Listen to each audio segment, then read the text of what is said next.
when I brought out that horse, the Brother Green, Brother Billy, I don't know who else was there, that's the year he got that grizzly. Yeah. And he already told Lila, he said she should have seen me, she should have come and talked to me. Huh? Anyway, that's the year I brought that horse out. And here's Brother Green's testimony.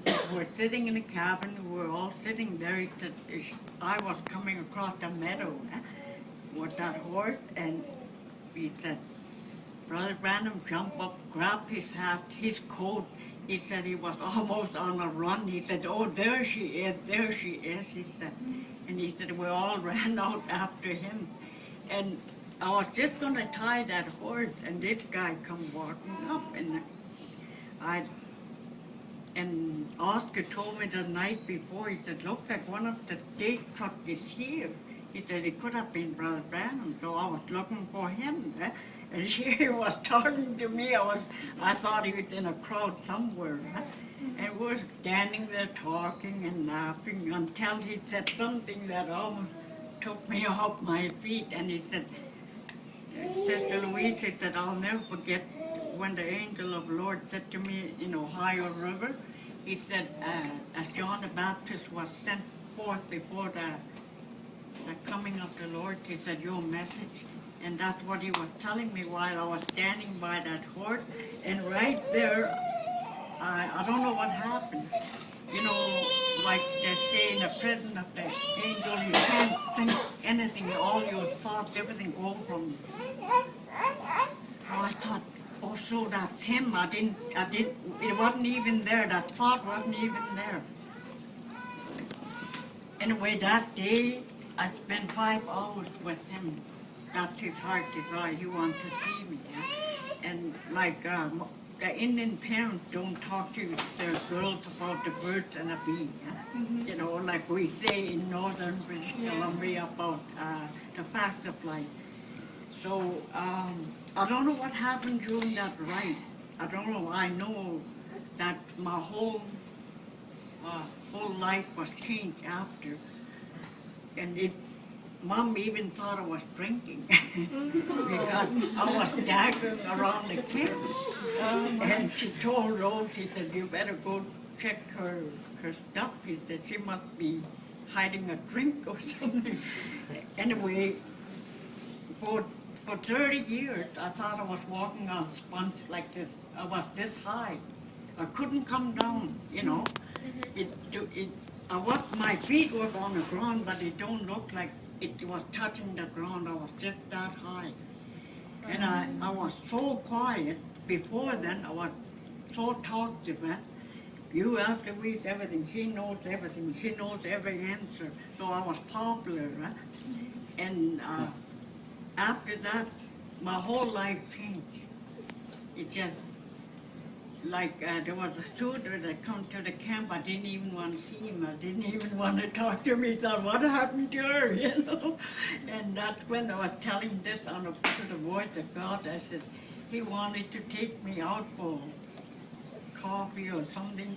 And like Mom and Dad don't know what date is or anything. And Dad said, oh, there's plenty of coffee right here. He said, why can't you have it right there? And he wanted to take me for a ride. And so the whole family was in a car. We all went for a ride. Dad was in the front. He talked real loud. And that guy said, how are you doing? I said, fine. That was the last time he came to me.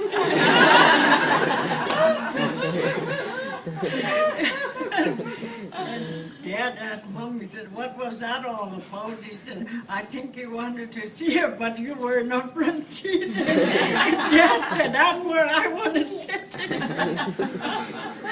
Oh, that was the last time I seen Brian. Oh, it was like that all through my life, the family.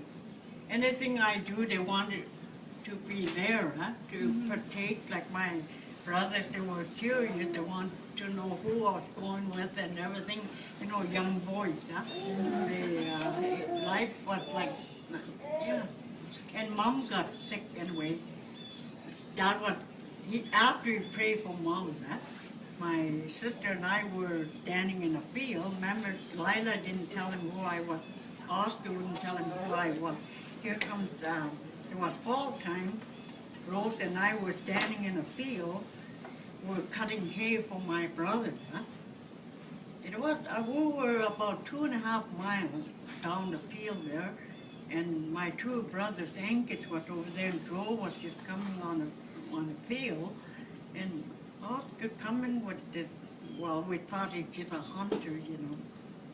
And they got off their horse, and Brother Branham was talking to Oscar, I guess, and he told him, have you got a sister named Louise?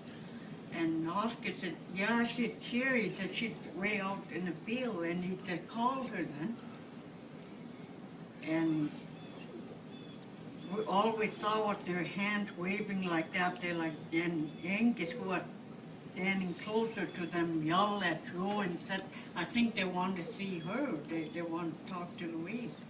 And Rose said, they're calling you. And I thought, gee, why, Oscar's having trouble?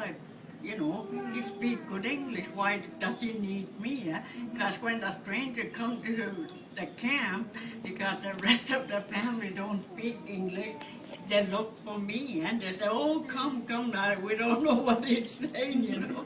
And so I thought that's what happened, you know, but that wasn't the case. You know?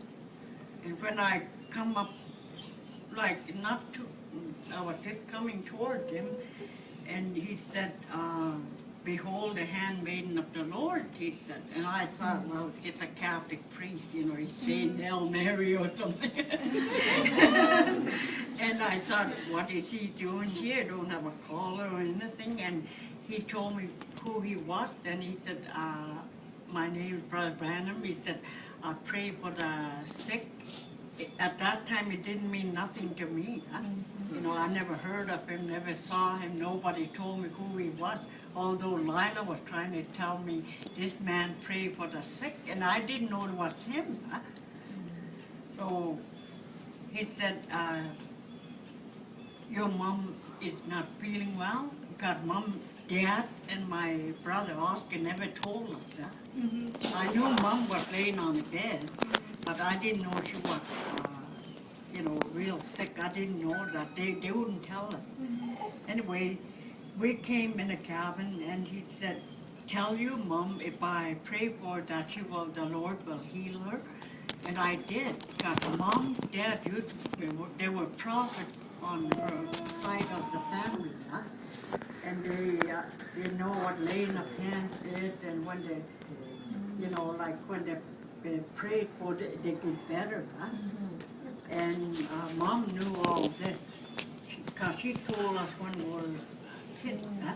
And on her side of the family, there was prophets, you know, coming down on her line of family. They send little boys, maybe 2 or 3 years old, in the wilderness to seek revelation, see if they could hear from some spirit will talk to them or something. But her great-great-grandpa prophesied one day and said there is coming a prophet before Jesus returns back to earth. And there had been different Indian prophets raised up in, you know, but it wasn't them. Anyway, after he prayed for Mom, Mom was laying on a bed, and I was standing on his left side, and my brother got about half of the writing on a cardboard wall in a cabin, and nobody told me that Brother Branham see visions or anything like that. Huh? So when you look at that cardboard wall, I thought, well, my brothers must have scribbled something on it, and that's what he was reading. Huh? Oh. And Mom, I think she already passed away. Because when I talked to her, she wasn't answering, and he saw this vision, and he said her daughter is going to the city to be a nurse. And he said, you won't have it. He wasn't looking at me, but he was looking at the vision, and he was pointing at me like this. And he said, also the man you had in mind I was going to secretly take off with this guy, a Western somebody, or and that's what I had here in my heart. But when and I thought somebody's been talking about me. And anyway, he said, also the man you had in mind, he's not for you, he said. So I didn't get my RN or the man that he said I wasn't. So, and anyway, he told Mom what tribe she was from and all that. And next day she was doing her work. Yes. Yeah, way before we met the prophet, he was out on grizzly hunt 1961. He was on Dad's trap line. So Oscar come back and told Dad, he said there's some white people camp across. That's the first time that they seen Brother Branham, Oscar and my dad. And Dad said, I'm going to go over and tell these white people off. I'm going to tell them to get off my land. Huh? In them days you could do that, because the Indian rights was the Indian got their full rights then. Anyway, when they came to the camp, to the where Buck was camped, Brother Branham come walking out. He was talking. He greeted them, and he handed my dad $20 bill, and that's the biggest money my dad ever saw, as he forgot all about telling him. And this is Oscar's testimony. He said, Brother Branham told him after, he said, when he met Dad and Oscar, and the angel of the Lord came near, close, and told Brother Branham, these are my people, he told Brother Branham. Yeah. And there was a family in there, an outfitter, asked his wife, he said, if that man is any prophet, he said, I want to ask him one request. And that request was to destroy these Indians. To kill all of us. Oh. And a prophet wouldn't think about, Yeah. And he was sincere about it, because he told the wife, he said, not the wife of this outfitter, he said, I went to the room to pray, he said, but the angel of the Lord forbid. It happened 3 times. That was before he saw me.